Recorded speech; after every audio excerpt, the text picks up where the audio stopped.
2절까지 말씀입니다.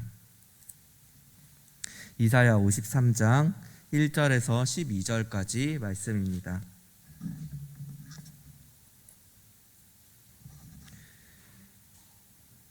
한 절씩 교독하도록 하겠습니다.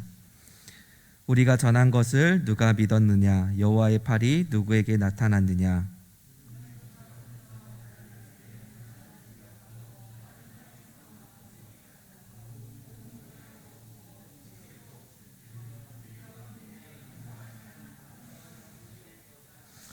그는 멸시를 받아 사람들에게 버림받았으며 간고를 많이 겪었으며 질고를 아는 자라. 마치 사람들이 그에게서 얼굴을 가리는 것 같이 멸시를 당하였고 우리도 그를 귀히 여기지 아니하였도다.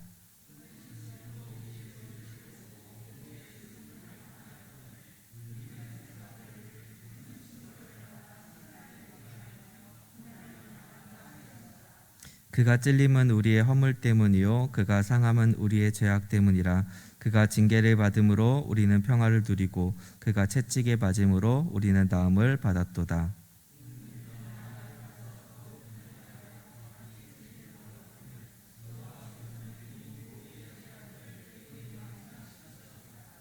그가 곤욕을 당하여 괴로울 때에도 그의 입을 열지 아니하였으며 마치 도수장에 끌려가는 어린 양과 털 깎는 자 앞에서 잠잠한 양같이 그의 입을 열지 아니하였도다.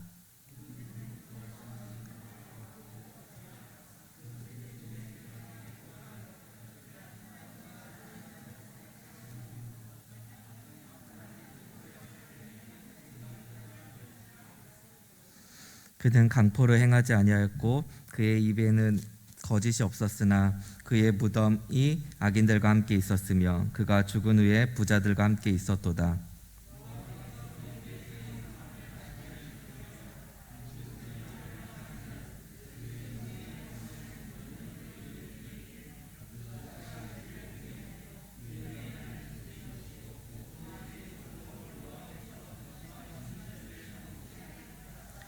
그가 자기 영혼에 수고한 것을 보고 만족하게 여길 것이라. 나의 의로운 종이 자기 지식으로 많은 사람을 의롭게 하며 또 그들의 죄악을 친히 담당하리로다.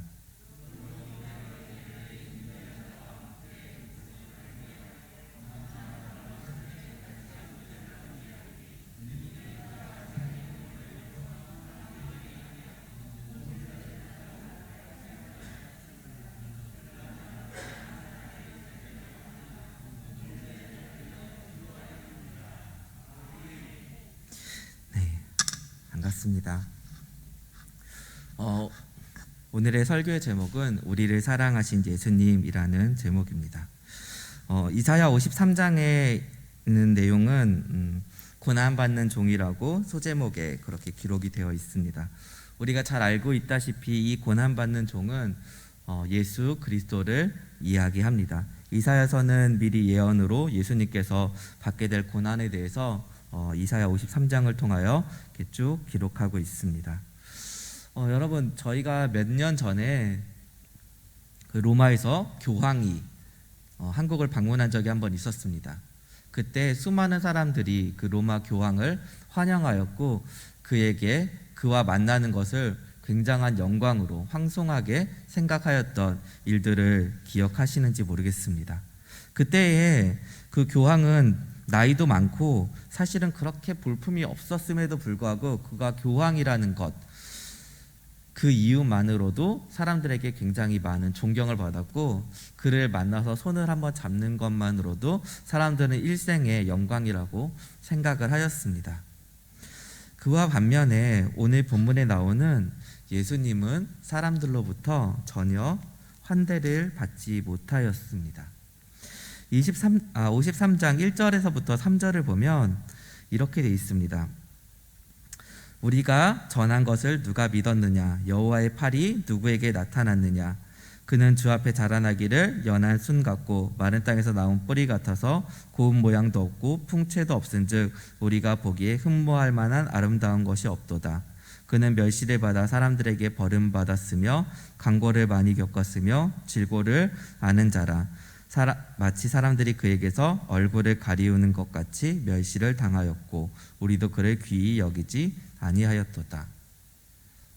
그냥 단 한 줄로 요약하자면 예수님은 배척받으셨습니다. 여러분, 사람은 기대와 상상의 동물이라고 합니다.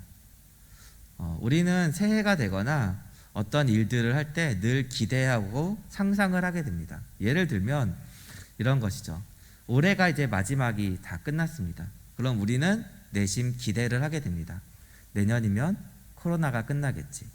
혹은 직장인들 같은 경우에는 내년에는 연봉이 좀 오르려나?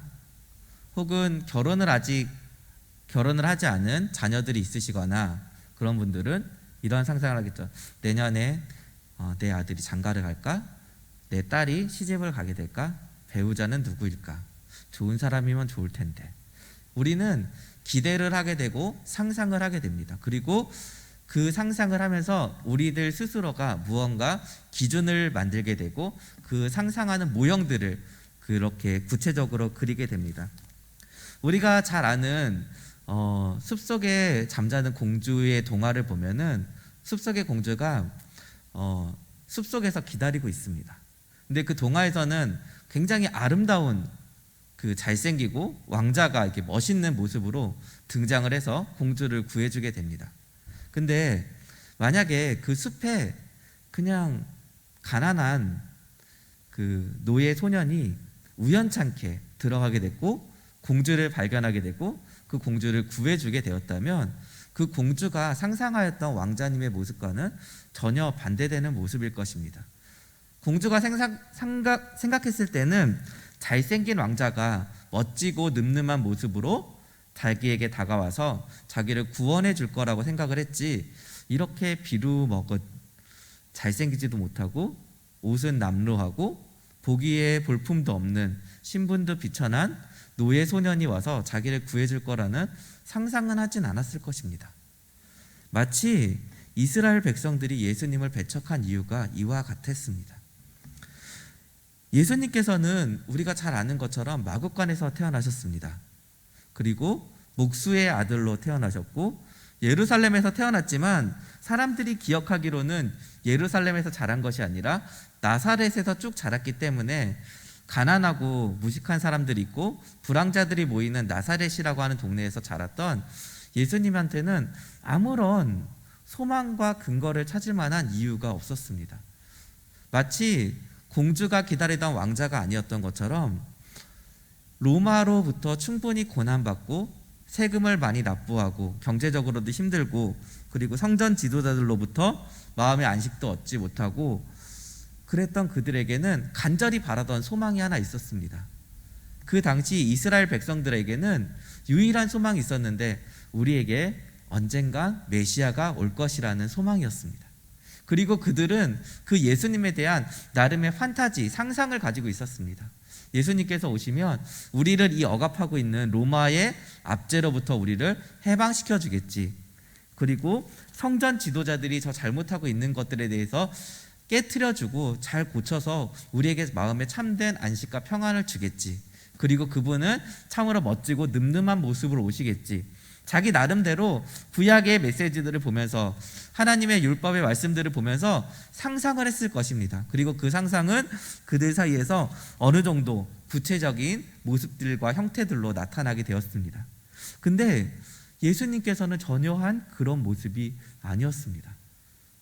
육체적으로 강하거나 힘이 있는 멋진 상남자 같은 모습으로 군대를 이끌 것 같은 그런 모습도 아니었고 경제적으로 돈이 있는 사람도 아니었고 부유한 귀족의 사람들도 아니었습니다.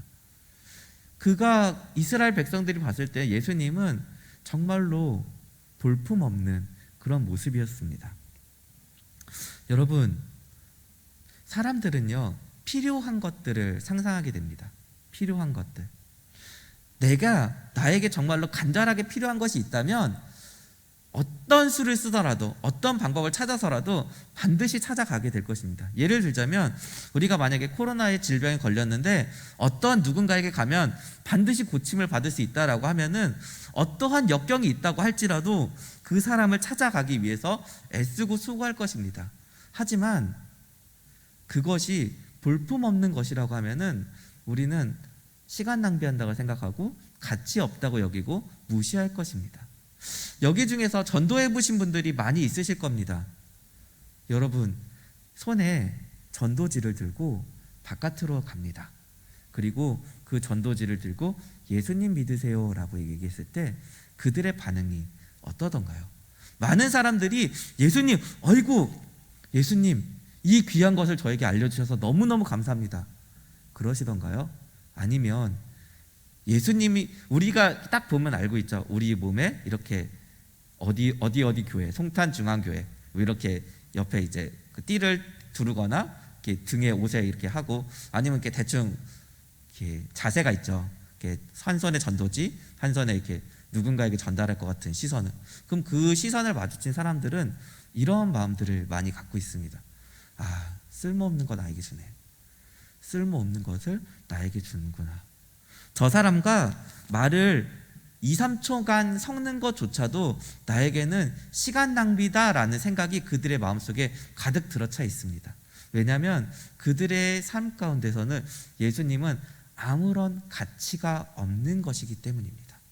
이스라엘 사람들에게도 마찬가지였습니다. 예수님께서 그들에게 오셨습니다. 그리고 그들의 기대와는 다른 방식으로 그들에게 하나님의 복음을 전해 주었습니다. 그리고 그들은 그것들에 대해서 여기 보면 3절에 보면 멸시를 받았다라고 돼 있는데, 원어 성경을 보면은 우리 말대로 그냥 멸시라는 그런 느낌도 있지만 감정적인 느낌이 배제되어 있는 단어입니다. 그냥 돌멩이 같은, 아무 의미 없는, 쓸모없는, 그래서 마치 그냥 옆에 그냥 집에 먼지나 돌 그런 것들이 있으면 그냥 툭툭 쳐서 그냥 버리는 것 같은, 그러한 것 같은 하찮은, 아무런 존재의 가치가 없는 것처럼 여겼다라는 그런 의미입니다. 그러니까 예수님이 그들에게는 아무런 쓸모없는 그런 존재였다라는 그런 의미죠. 그렇기 때문에 4절부터 6절에 나와 있는 말씀이 이어집니다. 예수님께서는 고난을 받으셨습니다. 고난을 받으셨는데 이렇게 되어 있습니다. 그는 실로 우리의 질고를 지고 우리의 슬픔을 당하였거늘 우리는 생각하기를 그는 징계를 받아 하나님께 맞으며 고난을 당한다 하였노라. 4절에 보면 분명하게 기록되어 있습니다. 그는 실로 우리의 질고를 졌다라고 되어 있습니다. 그러니까 분명하게 예수님께서는 우리의 질고를, 죄에 대한 대가를 짊어지셨다라는 거죠. 그러니까 우리를 대신해서 그것을 지셨다라는 건데, 그들의 생각에는 마치 예수님께서 잘못해서 그렇게 짐을 진다라고 생각을 한 거죠. 5절에 보면 그가 찔림은 우리의 허물 때문이요 그가 상함은 우리의 죄악 때문이라. 그가 징계를 맞음으로 우리는 평화를 누리고 그가 채찍에 맞음으로 우리는 나음을 받았더라. 우리는 다 양 같아서 그를 행하여 각기 제 길로 갔거늘 여호와께서는 우리 모두의 죄악을 그에게 담당시키셨도다. 하나님께서 예수님에게 우리의 짐을 대신 지도록 시키셨습니다. 근데 우리는 그것을, 그러니까 우리라고 할 수도 있고 이스라엘 백성들은 봤을 때, 예수님께서 죽으시는 그 장면들을 봤을 때 마치 그냥 당연한 것처럼 그렇게 여겼습니다. 그것들에 대해서 좀 더 정확하게 알 수 있는 것은 그렇습니다. 예수님께서 교환을 당하셨습니다. 교환. 무엇과 교환 당하셨는지 혹시 기억하시나요? 그것은 바로 바나바입니다. 바나바는 십자가에서 죽어야 될 사람이었습니다. 근데 이스라엘 백성들은 예수님을 그 바나바와 교환하는 것에 대해서 어떠한 꺼리낌도 있지 않았습니다. 마치 당연한 것처럼 바나바와 교환을 했습니다. 예수님께서는 십자가에 매달리기 전에 사람들에게 신문 받으셨고 채찍을 많이 맞으셨습니다.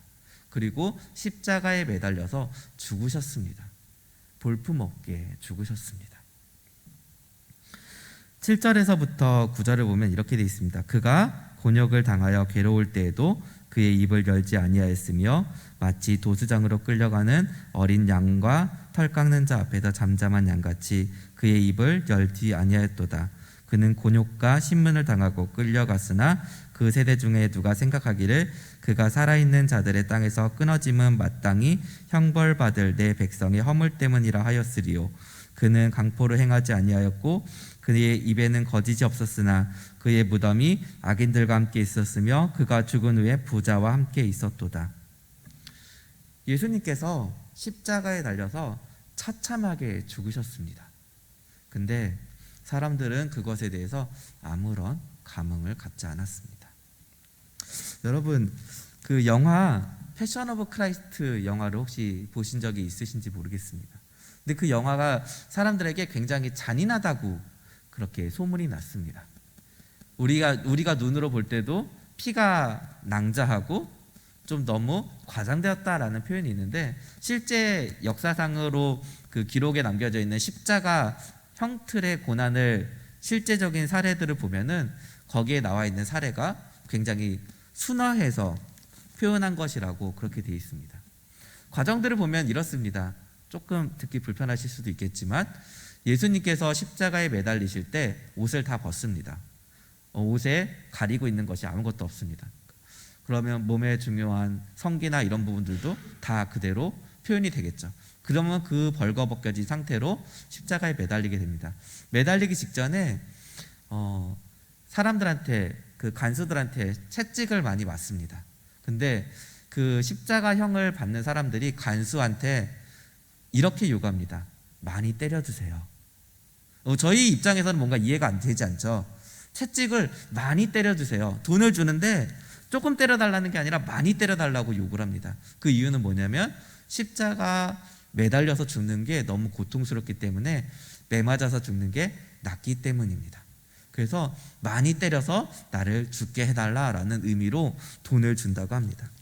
그리고 십자가에 매달리게 됩니다.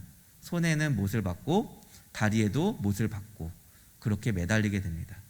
그러면 십자가에 매달리게 되면 점점점 사람이 팔이 늘어지게 됩니다. 아무래도 이렇게 팔이 매달려 있으니까 점점 팔이 이렇게 늘어지게 되겠죠. 그럼 팔이 늘어지고 시체가 점점 밑으로 가라앉게 되면은 몸의 뼈들이 점점점 어긋나게 됩니다. 그리고 그 뼈가 우리의 심장을 압박하게 되고 호흡을 유지하기가 점점 힘들게 됩니다. 호흡을 유지하기 위해서 다시 상체를 끌어올리려면 다리에 힘을 줘야 되는데 다리에 못이 박혀 있습니다. 발에 못이 박혀 있습니다. 그렇기 때문에 다시금 가슴을 숨을 쉬기 위해서 몸을 올리려면은 다리가 끊어질 듯이 아프게 됩니다.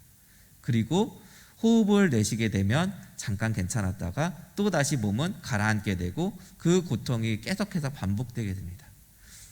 호흡 곤란으로 사람들의 얼굴은 산소가 공급되지 않으면 사람의 몸은 썩게 됩니다. 호흡이 곤란하게 되니까 피부가 점점점 썩게 됩니다. 그리고 그 상태로 반복되다가 마지막에는 그 시체를 그냥 십자가에 매달았다가 그냥 밖에 버립니다. 그게 십자가의 형벌입니다. 그럼 사람들이 이 십자가에 매달린 예수님의 그 상태들을 보고 어떻게 여겼냐고요? 죄인, 마땅히 죽어 마땅한 자라는 것을 보고 그렇게 인정해 버립니다. 근데 아이러니한 것은요, 여기 있는 여러분들은 그 장면을 보고 그렇게 생각하시는 분들이 아무도 없으실 것입니다. 왜냐하면 우리는 그 십자가에서 죽으신 의미가 어떠한 의미라는 것을 이미 다 깨달은 자들이기 때문입니다. 그 십자가에서 죽어야 되는 대상이 바로 예수님이 아니라 나라는 사실을 깨달은 자들입니다. 십자가 상에서 사람이 처참하게 망가져갑니다. 사람이 아닌 것처럼, 정말 볼품없는 것처럼 온몸이 나체로 십자가에 매달리게 됩니다. 피는 철철 흘리고 호흡 산소가 제대로 공급이 되지 않아 얼굴은 일그러지고 피부는 썩어서 점점점 시체에 벌레들이 들끓게 됩니다. 그것을 누군가 더 이상 사람이라고 표현할 수 있을까요? 그것을 정상적인 모습이라고 누가 얘기할 수 있을까요? 그것은 바로 죄인의 모습입니다. 하나님에게 처참하게 버림받고 진노받는 그 죄인의 모습입니다. 그리고 그들은 예수님의 모습을 보면서 마땅하다라고 얘기했던 것이죠. 우리 또한 마찬가지였습니다. 예수님의 모습에 대해서 아무런 감흥도 반응도 없었던 우리들입니다. 하지만 성령님께서 우리에게 찾아와 주셔서 그 예수님께서 십자가에서 당하고 죽으셨던 그 모습들이 하나님 앞에서 죽을 수밖에 없는 우리들의 모습이었다는 것, 우리가 그렇게 돼야 됐다는 것을 깨닫게 된 순간 우리는 충격을 받게 됩니다. 경악을 하게 되고 어떻게 이렇게 잔인하게 우리를 사랑하실 수 있을까라는 것을 깨닫게 됩니다. 얼마나 우리를 사랑하시면 이렇게까지 우리를 위해서 그렇게 희생할 수 있었을까라는 것을 뒤늦게 깨닫게 됩니다. 비웃으면 비웃을수록 이 예수님의 십자가에 대해서 멸시하면 멸시했을수록 예수님을 믿게 되었을 때, 나를 위해서 행하셨던 그 모든 과정들을 깨닫게 될 때 비로소 나는 그 죄의, 그 사랑의 깊이를 깨달아 알게 될 것입니다. 세상 사람들에게 예수님은 매력적이지 않습니다. 그냥 별로 의미 없는 존재일 뿐입니다. 하지만 예수님께서는 우리를 사랑하셔서 그렇게 오셨습니다. 우리를 위해서 오셔서 철저하게 자기를 희생하셔서 우리를 구해 주셨습니다. 이렇게 죽으신 데는 우리로 말미암아서 그 죄 가운데서 우리를 건져내시기 위해서였습니다. 우리가 예수님 앞에서 하나님 앞에서 실제로 그러한 모습들인 사람들입니다. 죄인들, 사람의 형태라고 볼 수 없는. 우리는 옆에 있는 사람들을 보시면, 저도 보면은 멀끔하게 생겼죠. 괜찮게 생겼죠. 아무런 문제 죄송합니다. 멀끔하게 생겼는데, 근데 우리가 볼 때는 멀끔하고 주변 사람들이 볼 때는 아무 문제 없는 사람들입니다. 하지만 우리가 때로는 주변에 가다가 이상하게 생긴 사람, 장애가 있는 분들, 그런 분들을 보게 됐을 때 약간의 좀 불편한 시선들이 있을 수도 있습니다. 그리고 정말로 많이 추하게 생기신 분, 그런 분들을 봤을 때는 때로는 불쾌한 감정이 느껴질 수도 있을 것입니다. 근데 하나님께서 우리를 보실 때요, 예수님을 믿지 않는 우리들은요, 그거보다 훨씬 더 더럽고 추한 존재들입니다. 하나님을 믿지 않는, 하나님과 만나서 교제하기 위해서 만들어진 우리가 하나님을 떠난 그 순간부터는 우리는 정상적인 모습이 아닙니다. 죄인의 모습이고 비참한 모습입니다. 예수님께서 십자가에서 달려서 사람이 아닌 것처럼 그렇게 된 것 같이 하나님이 보실 때도 우리는 정상적인, 하나님께서 원하신 사람이 아니었습니다. 창조 때 만드신 그 사람의 모습이 아닌 거였습니다. 이것을 회복하기 위해서는 누군가 그것들을 대신 짊어져야 했습니다. 예수님께서 피를 흘리셨습니다. 예수님께서 십자가에 매달려서 호흡곤란을 당하시면서 기절하시면서 괴로워하셨습니다. 피를 흘리셨습니다. 가시관을 쓰셨습니다. 모욕받으셨습니다.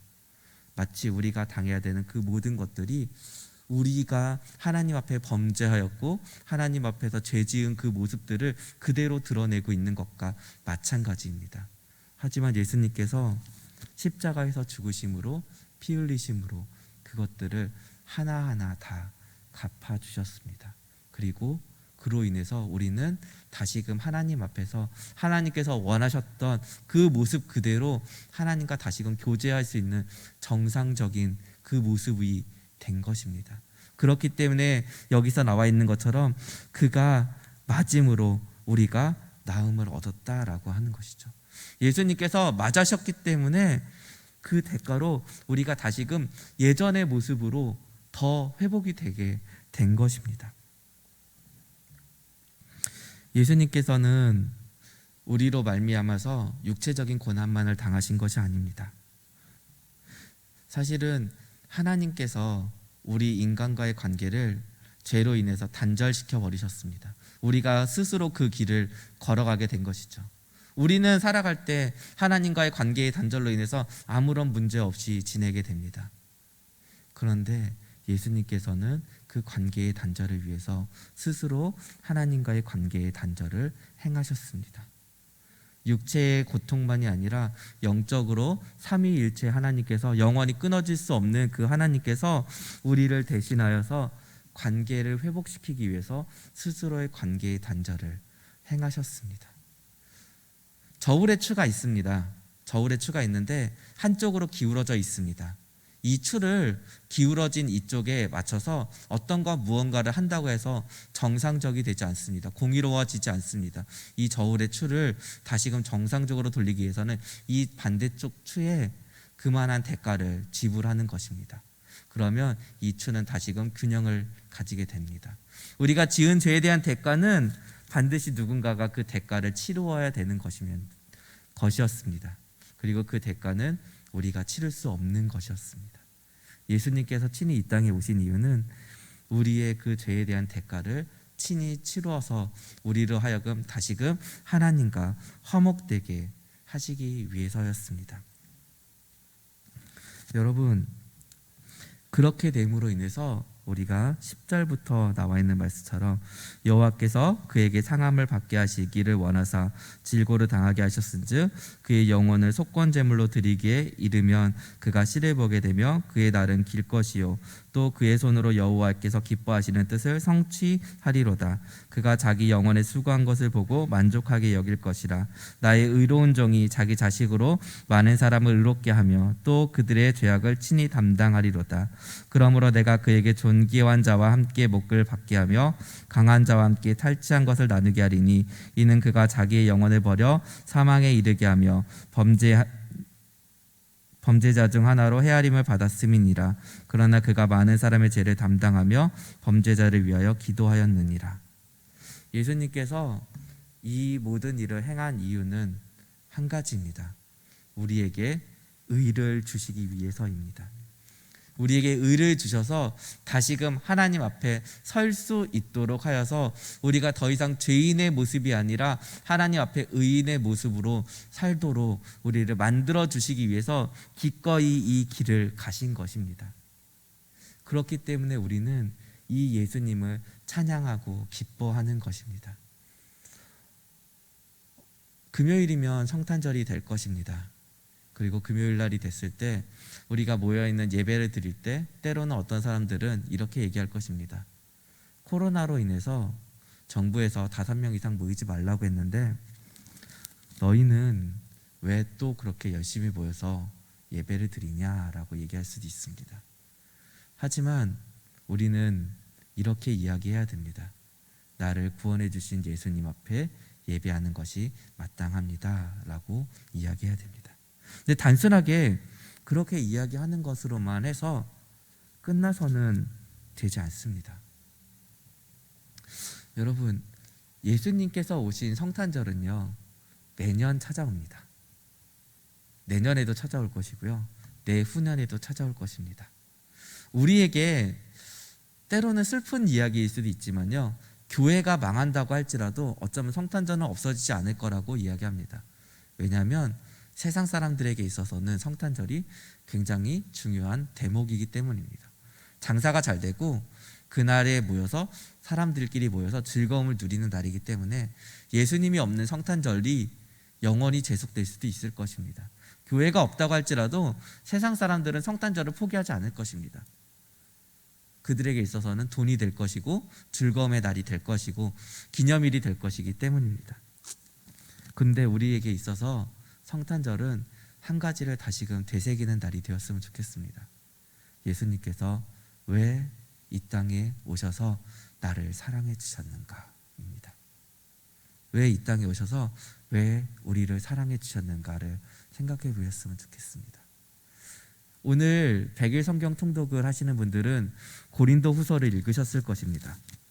고린도 후서에 보면은 사도 바울이 고린도 교회 성도들에게 절절하게 편지를 쓰는 장면이 나옵니다. 그들에게 편지를 쓰면서 이렇게 이야기합니다. 변명을 하죠. 나는 사도다.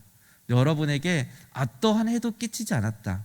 나는 사도로서 여러분에게 복음을 전했을 뿐이고 여러분에게 어떤 피해를 입히지 않으려고 했고 그들에게 여러분에게 부담을 주지 않기 위해서 내가 스스로 일을 했었다.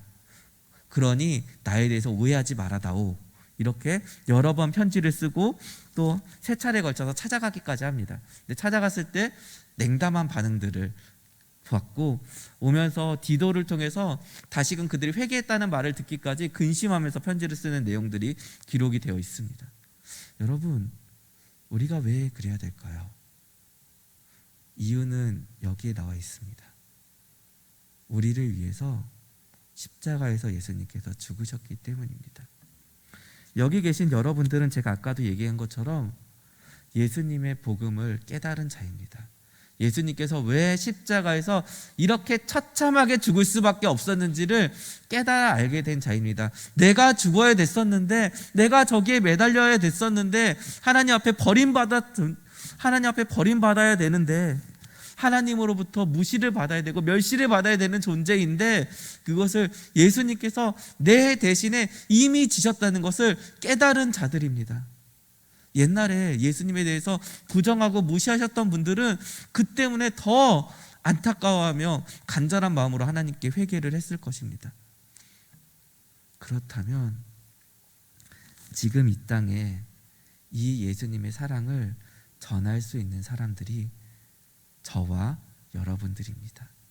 금요일이 지나면 세상 사람들이 어쩌면 교회에 대해서 더 많이 욕하게 될 것이고 지탄하게 될 것입니다. 너희가 믿는 예수를 우리는 필요 없어 라고 얘기를 할 것입니다. 우리에게는 아무 가치가 없다고 그렇게 얘기하는 사람들이 있을 것입니다. 지금도 인터넷에서 글들을 보면은 그만 좀 모여라, 우리에게는 예수 믿는 거 필요 없다라고 얘기하는 사람들이 너무나 많이 있습니다. 그리고 그 사람들은 점점점 늘어날 것입니다. 하지만 우리에게는요, 그들에 대해서 미워하는 감정이 아니라 안타까워하는 마음이 있어야 되는 것입니다. 우리를 통해서 예수님께서 그리스도의 복음을 전하기를 원하시기 때문입니다. 우리가 누군가에게 예수님의 복음을 받았던 것처럼 예수님께서 우리를 위해 행하신 것들을 전할 사람들이 필요합니다. 그때 여러분, 멸시를 받고 모멸을 받고 사람들에게 무시를 받고 이해되지 않는 행동들을 우리 필요 없다고, 예수님 필요 없다고 얘기하는 그들에게 우리가 왜 끝까지 가서 복음을 전해야 되냐면, 우리가 여기 나와 있던 이스라엘 백성들처럼 우리 또한 예수님에 대해서 무지하였고 밀어냈었고 배척했었고 필요 없다고 했던 우리지만, 우리에게도 성령님을 통해서 찾아오셨고 우리로 하여금 예수님을 믿게 하신 하나님이시기 때문입니다.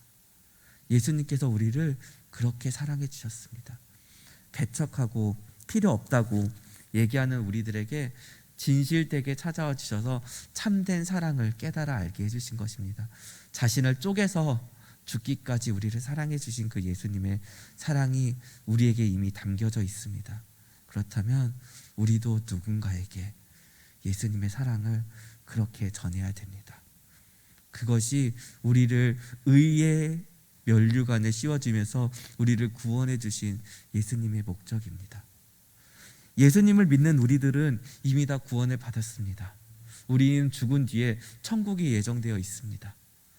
그리고 사실 이 땅을 살아가는 것보다 죽어서 천국에 가는 것이 가장 행복하다는 사실을 우리는 이미 다 알고 있습니다. 그러나 주님께서 우리를 그 좋은 천국에 아직 부르지 않은 이유는 우리로 하여금 이 땅을 살면서 아직 예수님의 사랑을 알지 못하는 이들에게 먼저 깨달은 우리가 그 사랑을 전해주기 바라기 때문입니다. 밖에 성탄절 트리가 있습니다. 빛을 반짝반짝하게 해서 사람들 눈에 띄게 만들었습니다.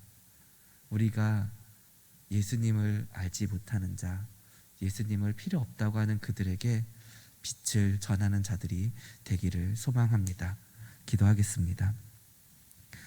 사랑과 은혜가 많으신 하나님, 감사합니다. 우리를 사랑해 주신 예수님의 사랑을 기억합니다. 예수님을 멀리하고 예수님이 필요 없다고 했던 우리들에게 예수님께서 우리를 찾아와 주셔서 우리를 구원하여 주셨고, 우리에게 예수님의 복음을 깨달아 알게 하여 주셨고, 그 사랑이 우리의 심령을 변화시켜 주셨습니다. 주님, 우리 또한 세상에서 예수님이 필요 없다고 외치는 수많은 사람들에게 다가가서 예수님의 빛을 전하는 자들이 될 수 있도록 도와주십시오. 세상이 우리를 멸시할지라도 주 예수님께서 세상의 그 멸시를 감당하면서 우리를 구원해 주셨던 것처럼 우리도 이 땅을 살아가면서 세상에 예수님의 복음을 전하는 귀한 주님의 자녀들이 될 수 있도록 도와주옵소서. 감사함의 예수님 이름으로 기도합니다. 아멘.